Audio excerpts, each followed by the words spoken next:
여러분, 예수님께서 이제 세 명의 제자들을 데리시고 높은 산으로 올라가셨습니다. 베드로와 야고보와 요한 이 세 제자를 이제 데리고 올라가셨는데, 예수님께서 그 산에서 이제 너무나도 거룩한 모습으로 변화가 되어집니다. 세상에서 빨래하는 사람이 더 이상 어떻게 희게 할 수 없을 만큼 그 옷이 희게 변화해졌고, 정말로 상상도 하지 못하는 그런 거룩한 모습으로 변화가 되신 것입니다. 그래서 우리는 이 산을 흔히 변화산이라고 그렇게 부르기도 합니다. 이때 3명의 제자 외에 나머지 9명의 제자들은 그 산 가까운 마을에 머물러서 있었는데, 이 마을에 예수님을 만나고자 하는 수많은 사람들이 몰려들었습니다. 그 중에는 이제 귀신 들린 아들을 데리고 온 사람이 있었는데, 이 아들이 너무나 위중하다 여긴 이 아버지가 이제 예수님이 그곳에 오시기까지 기다리지 못하고 거기에 남아있는 9명의 제자들에게 우리 아들, 내 아들의 몸에 들어와 있는 귀신을 내쫓아달라고 그렇게 간곡하게 부탁을 합니다. 그래서 그럴 것이 이 목숨보다 귀한 아들이 정말 물이나 불이나 가릴 것 없이 아무 때나 뛰어듭니다. 이러한 모습을 본 이 아이의 아버지가 정말 귀신이 자기 아들을 죽이려고 그렇게 한다라고 이렇게 말을 하고 있습니다. 이런 사정을 듣고 딱하게 여긴 제자들이 이제 나름대로 애를 써서 그 아이를 고쳐보고자 노력을 합니다. 하지만 결과는 참담했습니다. 귀신들은 그 아이 몸속에서 꼼짝도 하지 않았고 아이에게는 아무런 변화도 나타나지 않았던 것입니다. 14절에 보니까 이제 서기관들이 그들과 더불어 변론하고 있더라 그랬어요. 그러니까 예수님께서 산에서 내려와서 보시니까 그 귀신을 내쫓으려고 애를 썼지만 내쫓지 못한 이 제자들에게 서기관들이 봐라 별거 없지 않느냐 라고 하는 이런 변론이 일어나고 있었던 것입니다. 제자들이 아무리 힘을 쓰고 애를 쓰고 노력을 해도 귀신이 나가지 않자 기다렸다는 듯이 서기관들이 제자들에게 문제 제기를 했을 것입니다. 그리고 그동안은 예수님의 능력에 가려서 정말 어떻게 하지 못했던 말들을 제자들을 향하여서 다 쏟아냈을 것입니다. 마음 놓고 공격하고 조롱도 했을 것입니다. 너 전에는 너희 선생은 하던데 너는 왜 못해? 이 정도 되니까 이 제자들의 그 이마에 사는 구슬땀이 그러지 않았겠어? 식은땀이 정말 딱한 상황이 됐습니다. Between Sunday and Monday. 굳이 해석을 해보자고 한다면 주일과 월요일 사이라고 하는 그런 책이 있습니다.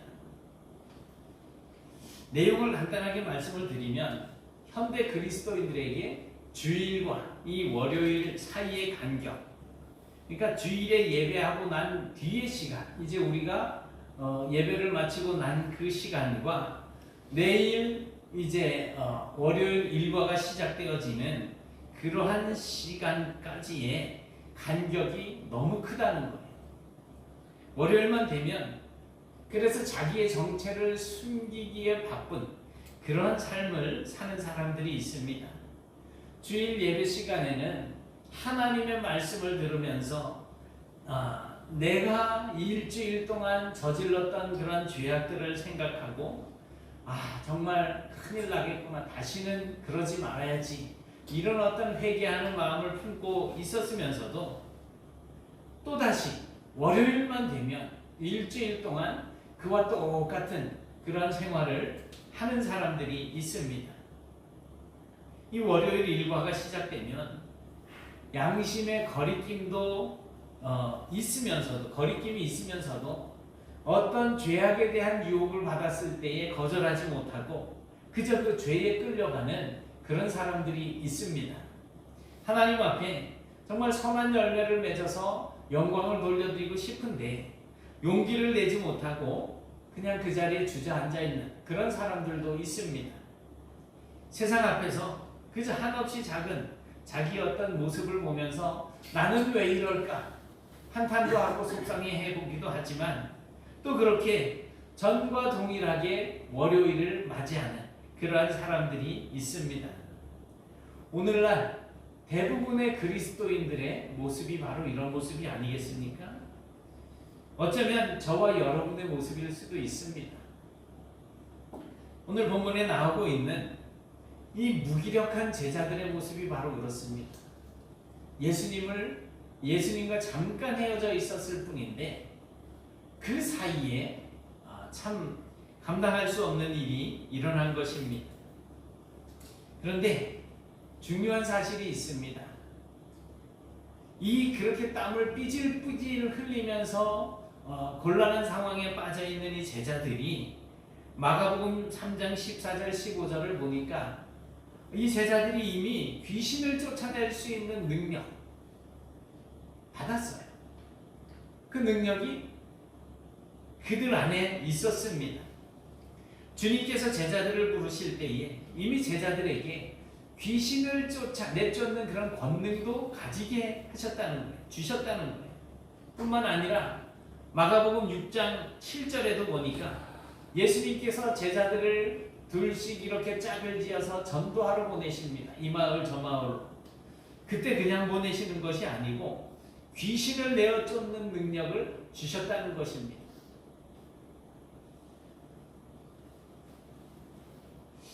그리고 마가복음 6장 12절 13절에도 보니까 실제로 제자들은 주님께서 주신 그 권능을 가지고 귀신을 내어 쫓는 그런 사역을 잘 감당했다. 그러한 경력이 있었습니다. 돌아와서 내가 기도했더니 내가 이렇게 했더니 귀신이 쫓겨나가고 주님 말씀대로 내가 기름을 상체에 바르면서 기도했더니 병이 고쳐지더라. 이렇게 그냥 자화자찬하던 그러한 제자들이었습니다. 실제로 그 능력을 가지고 세상에 나가서 사역을 할 때 나타났던 그런 일들이었다는 거예요. 그런데 지금은 그 아이에게 들린 귀신을 쫓아내려고 해도 아무리 용을 써도 그렇게 되지를 않더라는 것입니다. 능력 있던 제자들이 그 능력이 다 어디로 간 것일까요? 실제로 이런 사람들이 참 많이 있습니다. 사명을 잃어버리고 살아가는 그리스도인들, 믿음과 은사와 능력을 잃어버리고 살아가는 그리스도인, 잃어버려서는 안 될 것들을 잃어버리고 무기력하게 살아가는 그리스도인이 얼마나 많은지 모릅니다. 혹시 내가 바로 그런 사람은 아닌지 한번 이 시간 깊이 생각을 해보시길 바랍니다. 그러면 어떻게 능력을 얻을 수 있을까? 어떻게 하면 나에게 주셨던 그 능력, 내가 활용했던 그 능력을 다시 회복할 수 있을까? 결론부터 말씀드리면 믿음입니다. 오전에도 말씀드렸죠. 확신을 가지고 기도해야 된다는 거잖아요. 이 믿음을 가지게 되면 능력을 얻을 수 있습니다. 우리가 믿음을 회복하면 주님께서 주시는 능력을 회복할 수가 있습니다. 19절을 보면 능력을 잃어버리고 참담한 실패를 맛보고 있는 제자들에 대해서 예수님께서는 믿음이 없는 세대라고 책망을 하고 계십니다. 믿음이 없는 세대. 우리는 분명히 믿는다고 이야기하고 고백하고 또 그렇게 생각하고 살고 있는데 우리에게 주로 말미암는 능력이 나타나지 않는 것은 바로 믿음이 없기 때문이라는 것입니다. 주님께서 보실 때 제자들에게 능력이 사라지게 된 것은 바로 이 믿음이 없어졌기 때문이라는 것입니다. 마태복음 17장을 보면 이와 똑같은 사건을 기록을 해주고 있는데 이 마태복음에는 보다 구체적인 예수님의 생각이 나타나 보여지고 있습니다. 제자들이 왜 우리가 귀신을 쫓아내지 못했습니까? 라고 묻습니다. 그때 예수님께서 이렇게 대답하십니다. 같이 보실까요? 시작. 이르시되 너희 믿음이 작은 까닭이니라. 진실로 너희에게 이르노니 만일 너희에게 믿음이 겨자씨 하나만큼만 있어도 이 산을 명하여 여기서 저기로 옮겨지라 하면 옮겨질 것이요 또 너희가 못할 것이 없으리라. 이렇게 말씀하셨어요. 제자들에게 믿음이 적은 까닭이다. 제자들이 믿음을 잃어버렸기 때문에 능력을 잃어버리게 되었는데 다시 믿음을 겨자씨는 진짜 볼펜으로 이렇게 콕 찍어놓은 정도의 아주 그냥 작은 크기예요. 저 바닥에 떨어져 있으면 있는지 없는지도 잘 구분하지 못하는 그런 작은 크기인데 이 겨자씨만한 믿음만 있어도 그 능력이 회복되어질 것이라고 하는 말씀입니다. 그렇다면 왜 믿음일까? 왜 믿음이 있어야 능력을 얻게 될 수 있을까요? 우선 능력은 주님께 있기 때문에 그렇습니다. 원래 제자들은 처음부터 귀신을 쫓아낼 수 있는 능력을 가지고 있지는 못했습니다. 그런데 주께서 그들을 제자로 삼으실 때에 그들에게 귀신의 권세를 제어할 수 있는 그런 능력을 주신 것입니다. 그것은 바로 주님께서 복음의 오지로 나가서 복음을 전하게 될 때에 전도하라고 파송하실 때 주신 것입니다. 이처럼 능력은 전적으로 주님께 있는 것입니다. 우리 힘으로 귀신을 쫓아낼 수 없어요. 우리 힘으로는 죄와 싸울 만한 그러한 능력이 없습니다. 그래서 죄와 싸워서 이길 수 없습니다. 죄가 우리에게 다가올 때 그래 덤벼 내 능력으로는 감당할 수 없다는 거예요. 우리 힘으로는 세상과 싸워서 이길 수가 없습니다.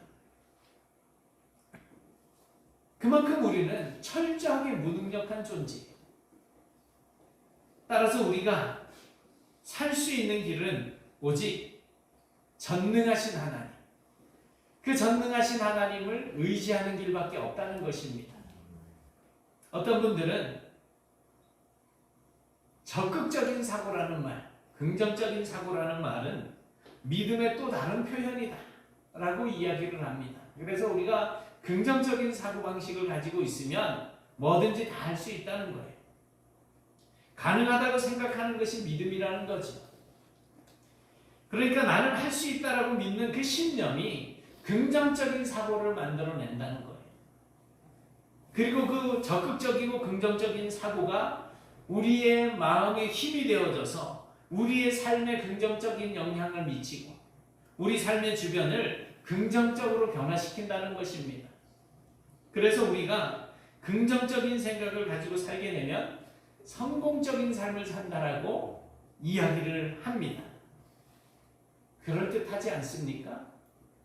긍정적인 마인드를 갖는 것은 굉장히 중요한 일이지만 긍정적인 생각 때문에 우리가 성공할 수 있다.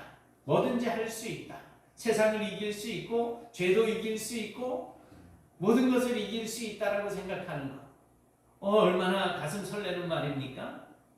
그래서 이런 이야기를 어떤 강사들을 통해서 듣게 되면 고개를 끄덕이게 됩니다. 아, 정말 그렇지. 나도 이제 긍정적인 사고방식을 가지고 살아야지. 그런데 분명한 것은 내가 할 수 있다. 나도 할 수 있다라고 하는 이런 믿음을 가지는 것은 믿음이 아니라 신념입니다. 신념. 신념은 신앙이라는 것은 아닙니다. 이 신념은 내 능력의 한계가 드러나게 될 때에는 어쩔 수 없이 무너져 내려버리고 마는 것입니다. 그리고 나의 무능력함 앞에서 좌절을 맛볼 수밖에 없게 되는 거예요. 내가 이렇게까지 했는데 왜 이 모양이 이 꼴이지? 이렇게 되는 거예요. 그래서 이런 종류의 신념은 나 스스로를 속이는 결과를 가지고 오게 됩니다. 오늘 귀신을 쫓아내지 못했던 이 제자들은 이런 종류의 신념을 가지고 있지 않았나 싶습니다. 그들은 예수님께 능력을 받아서 귀신도 쫓아냈었고 병자들의 병도 고쳤습니다. 그런데 그 결과가 마가복음 6장 14절에 나타나고 있습니다. 그 일을 할 때에 그 귀신을 쫓아내고 병자들을 고쳤을 때의 그 결과, 이에 예수님의 이름이 드러난지라. 결국 우리가 해야 하는 모든 주님께서 주신 능력의 결과는 예수님의 이름이 드러나는 것이어야지 내가 높아지고 내 이름이 드러나는 것은 아니라는 거예요. 그러니 내가 무엇을 할 수 있다라고 하는 이 신념은 절대 믿음이 아닙니다. 여러분, 우리가 믿는 믿음은 신념이 아니고 신앙입니다. 우리가 가지고 있는 신앙은 나는 할 수 없습니다, 내게는 능력이 없습니다라고 하는 철저한 자기 고백에서 출발이 되어지는 거예요. 그리고 주님은 하실 수 있습니다, 능력이 주께 있습니다 라고 하는 이 고백, 이것이 바로 우리의 신앙인 것입니다. 더 나아가서 주님의 능력으로 나는 할 수 있습니다 라고 고백하는 것, 할 수 있다 하면 된다, 해보자. 믿는 자에게 능치 못함이 없느니라. 이것이 신앙입니다. 우리의 신앙의 결과는 결국 예수님의 이름이 드러나야지 된다는 거예요. 주님은 이렇게 말씀하십니다. 23절에 보니까 예수께서 이르시되 할 수 있거든이 무슨 말이냐, 믿는 자에게는 능히 하지 못할 일이 없느니라. 믿는 자에게는 능히 하지 못할 일이 없느니라. 우리가 능력의 주님을 믿으면 그 주님의 능력으로 모든 것을 다 할 수 있게 된다는 것이지, 내가 긍정적인 사고방식을 가지고서 무엇을 할 수 있다는 것은 아닙니다. 그래서 신앙을 가진 사람도 적극적인 사고방식을 가지게 됩니다. 적극적인 사고방식을 가지고 무엇을 하는 사람들이 있지만, 믿음이 없는 사람과 다른 것은 뭐냐 하면, 믿음을 가지고 주님의 능력을 의지하며 나가다 보니까 적극적이고 긍정적인 사고방식을 가지는 사람이 되는 것이지, 긍정적인 사고방식을 가진다고 해서 믿음이 되어지는 것은 아니라는 거예요. 그래서 우리가 가지고 있는 적극적인 사고방식, 긍정적인 사고방식은 믿음의 결과입니다. 믿음으로 말미암아 맺혀지는 열매입니다. 성령의 9가지 열매, 사랑, 희락, 화평, 오래 참음, 자비, 양성, 충성, 온유, 절제, 이런 9가지 외에도 적극적인 이런 삶의 방식들이 우리에게서 열매가 맺혀질 수 있는데, 그 출발이 바로 믿음이라는 거예요. 그래서 신앙을 가진 사람들의 겉으로 드러나는 외적인 현상이 바로 적극적이고 긍정적인 사람이 되어야 된다는 것입니다. 교회 안에서 무슨 일을 할 때에 나는 못해요, 하나님께서 우리에게 일을 맡기시고, 그래 이거는 권사님이 하시면 되겠네, 이건 장로님이 하시면 되겠네, 이건 집사님이 하시면 되겠네 하고 일을 분배해 주는데 나는 못해요, 나는 못해요, 절대 못해요, 죽어도 못해요. 이거는 어떻게 보시면 교만이에요. 교만. 그래서 신앙을 가진 사람들의 겉으로 드러나는 현상은 바로 적극적이고 긍정적인 사고방식이라는 사실을 분명히 아시기 바랍니다. 그 다음으로 또 왜 믿음이 있어야 능력을 얻게 됩니까? 능력이라고 하는 것은 바로 이 믿음을 통해서 오기 때문에 그렇습니다. 말씀드린 대로 제자들은 처음에 주님의 부르심을 받았을 때에 능력을 받았습니다. 저들이 주님을 믿었기 때문입니다. 믿지 않았으면 주님을 따르지 않았겠죠. 또한 제자들이 주님께 파송받았을 때 능력을 받았습니다. 그때도 자신들을 파송하는 주님을 믿었기 때문에 그 능력을 소유하고 나갈 수가 있었던 것입니다. 그런데 지금은 상황이 달라졌어요. 저들에게 능력이 사라져 있습니다. 왜요? 주님께서 말씀하신 것처럼 저들에게 믿음이 없었기 때문입니다. 주님의 능력은 아무에게나 그리고 아무 때나 주어지는 것이 아닙니다.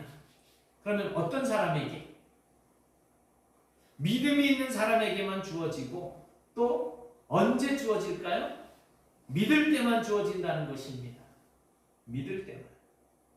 이런 의미에서 믿음은 주님께서 가지고 계신 그 능력이 우리에게 전해지는 통로입니다. 마가복음 5장을 읽어보면 재미있는 사건이 기록되어 있습니다.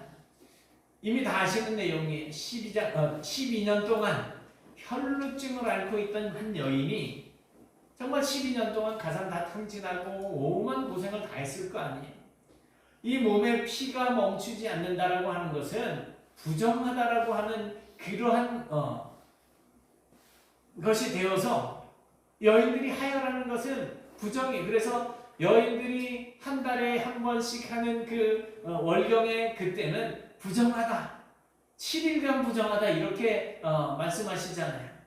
그런데 이 여인은 12년 동안이나 하혈이 멈추지를 않으니 그야말로 다른 사람들 주변에 가서도 안 되고 가족들과도 가까이 있을 수도 없는 그런 상황이었던 여자예요.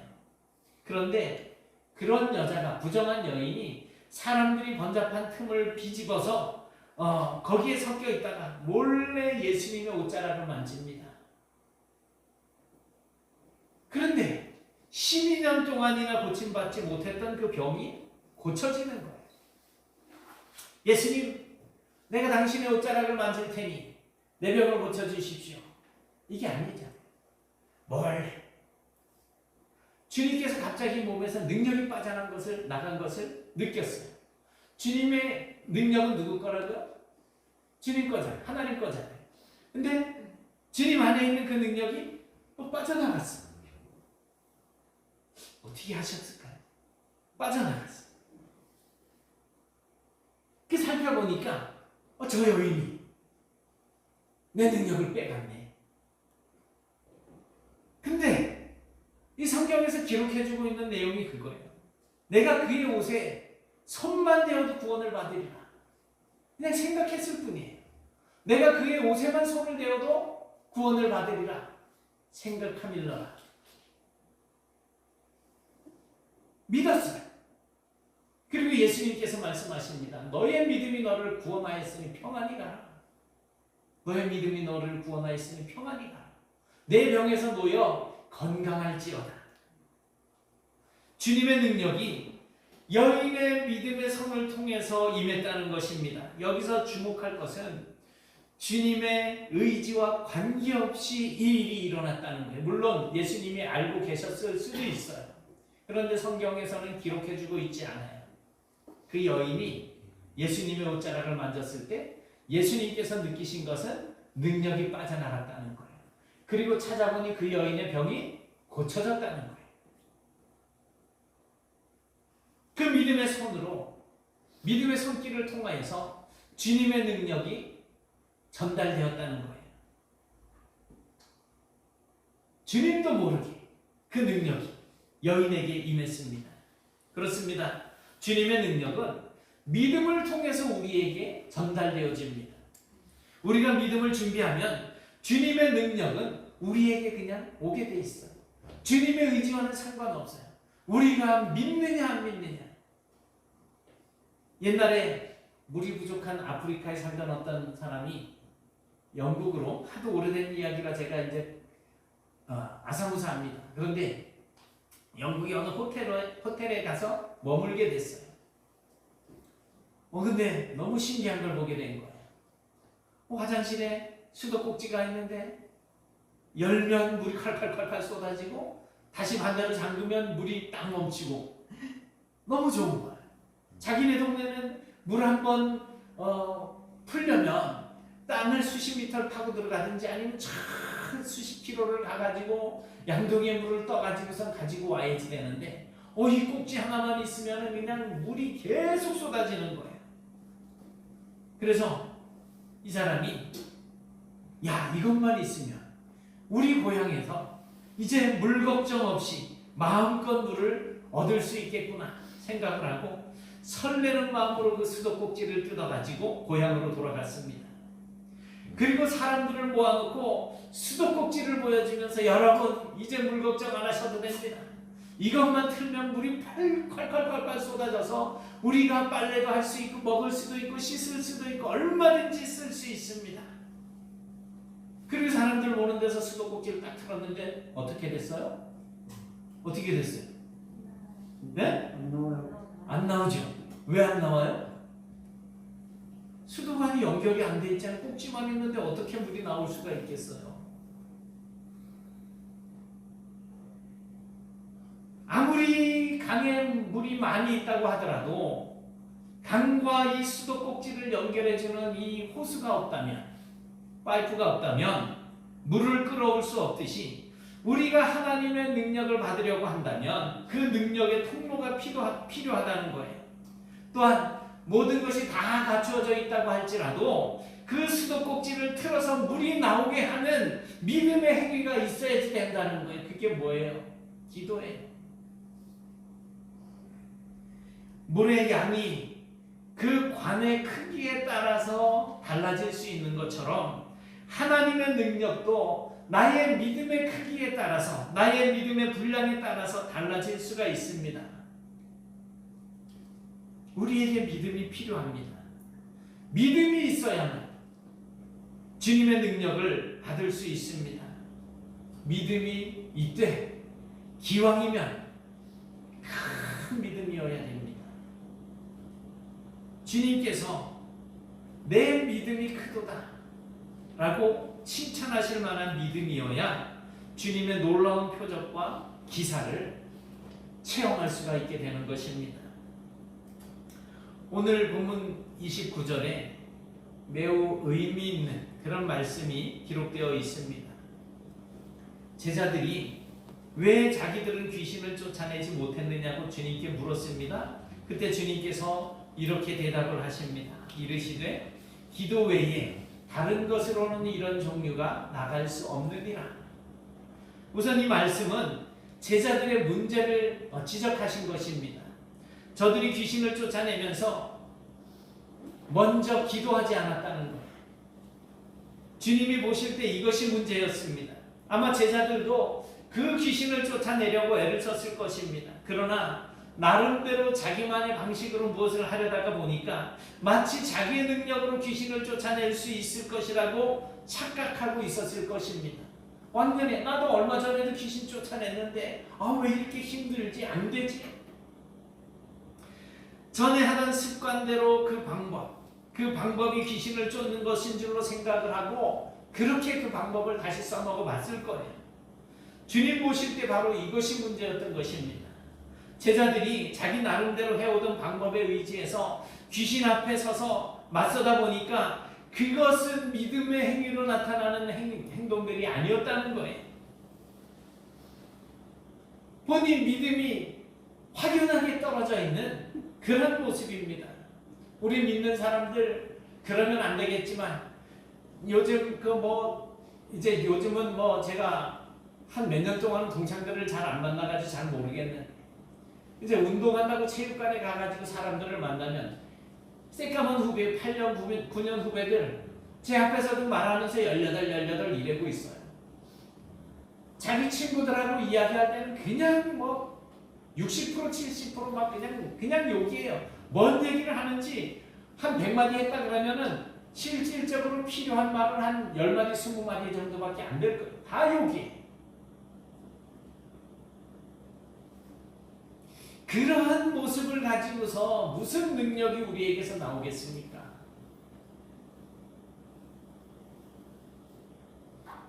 그래서 마태복음 17장 20절 말씀에서 봤었던 것처럼 믿음이 적어서 능력을 받지 못했다라고 그렇게 말씀하시는 겁니다.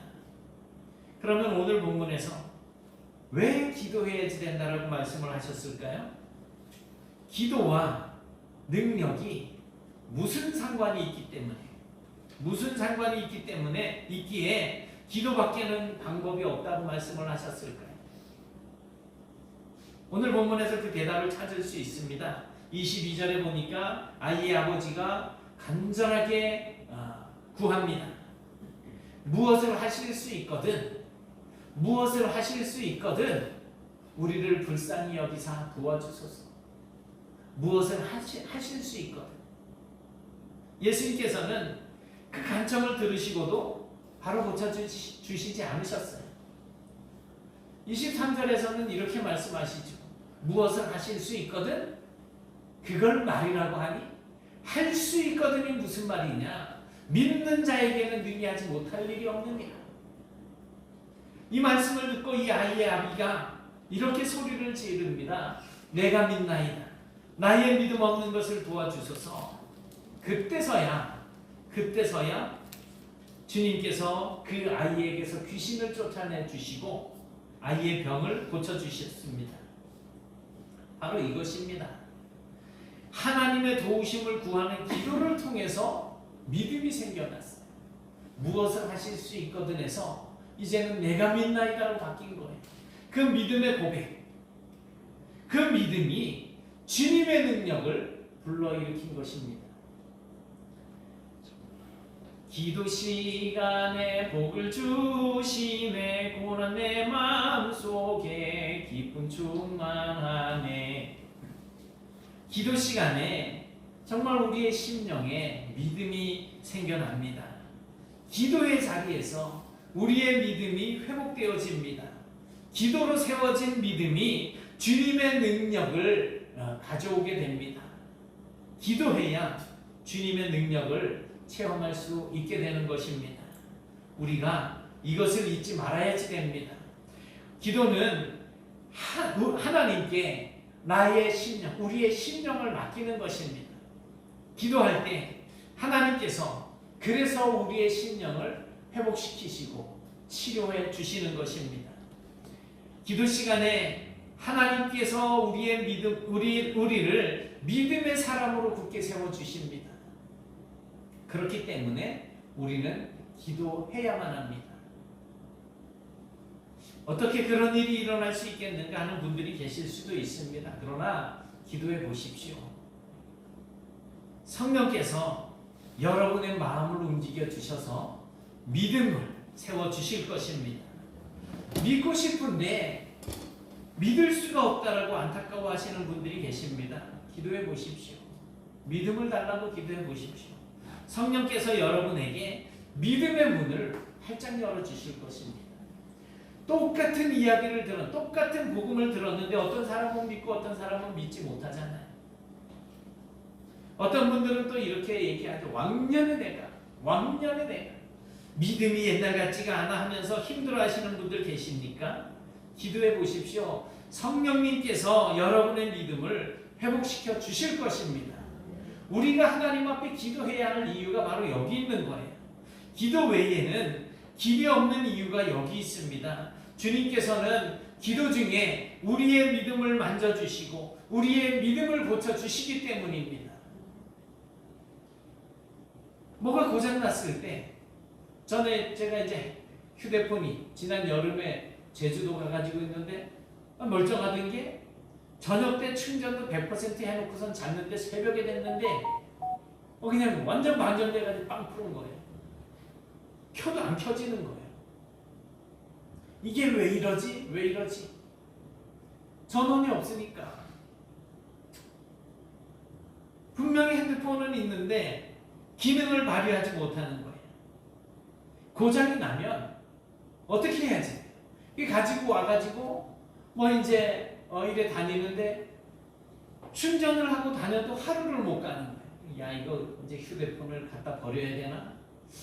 갖다 버린 김에 아예 그냥 휴대폰 없애버리고 그냥 아날로그 시대로 돌아갈까? 이래고선 있었어요. 그래도 혹시나 하고 삼성 디지털 프라자를 가가지고 맡겼어요. 이제 여기저기 이렇게 하고 그러더니 이제 무슨 빅스비라고 하는 프로그램이 있는데 그게 이 배터리를 엄청 빨리 소모를 시키고 있다 그래서 그거를 사용 안 하고 그냥 삭제를 해버렸어요. 기본만 내비두고. 그랬더니 지금 충전해 놓으면은 한 이틀 이상 이렇게 가더라고요. 핸드폰을 바꿀 수 있었는데. 우리는 믿음이 고장이 나고 내 영적인 어떤 생활이 뭔가 문제가 생기고 고장이 나면 맡겨야죠. 우리 영혼을 지으신 이가 하나님이시니 맡겨야죠. 어떻게 맡길 거예요? 기도하셔야죠. 주님께서 기도 중에 우리를 회복시키시고 고쳐주시고 만져주시고 위로해 주신다는 겁니다. 사랑하는 여러분, 하나님께서는 우리가 정말 능력 있는 삶을 살기를 원하십니다. 그래서 우리를 부를 때에 하나님의 자녀가 되는 권세를 주셨다라고 말씀을 하고 있습니다. 이 세상에서 그래서 우리가 하나님의 자녀로서 당당하고 힘있고 풍성한 삶을 살기를 하나님께서 원하고 계신다는 거예요. 이런 능력 있는 삶을 살기 위해서 우리에게 반드시 필요한 것이 뭐예요? 믿음이에요. 그것도 그냥 건성건성 믿음이 아니고 굳건한 믿음입니다. 이런 믿음은 기도를 통해서 다져지고 세워지게 됩니다. 기도하면서 굳건한 믿음 가운데에 정말 하나님의 능력의 일꾼들로 서서 하나님 앞에 영광을 돌리고 정말 믿음과 기도로 온전한 성도의 삶을 살아가는 그런 복된 성도들이 되실 수 있기를 주님의 이름으로 축원합니다.